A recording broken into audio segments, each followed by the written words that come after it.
Do you ever wonder what role taxes were going to play in your retirement? I hear oftentimes from my clients that they think that taxes were going to go way down when they're retired. And for some people, that's the case, but unfortunately, for a lot of clients, that's not.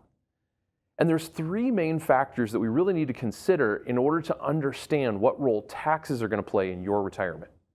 Number one is Social Security. That's right. Unfortunately, even though we paid into the system our whole lives, for most Americans, they're still going to end up paying taxes on their Social Security benefits. A calculation called provisional income is what determines that. But the good news is there's actually strategies that you can put in place that can help reduce or even in some cases eliminate that. Number two is Roth conversions. That is a question I get almost daily is, Bill, is a Roth conversion right for me? And what kind of a strategy? Is it 1 year? Is it multiple years? The direct answer is we don't know until we get a chance to talk to you and find out your specific situation. But for a lot of Americans, it's thousands, if not tens of thousands of dollars over their lifetime that can stand to be saved by simply just starting to put in place a Roth conversion strategy. Last but certainly not least is RMDs, required minimum distributions.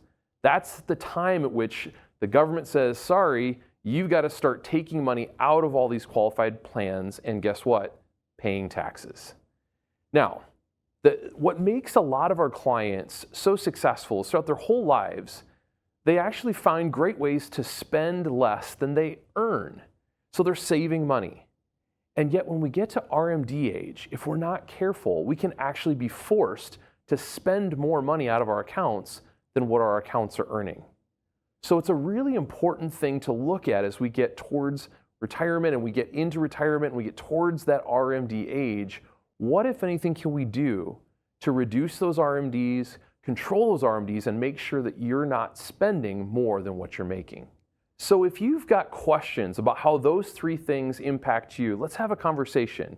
Each of those is different for every individual, but don't worry. In most cases, there's a way that you can reduce, mitigate, or even eliminate some taxes from your life.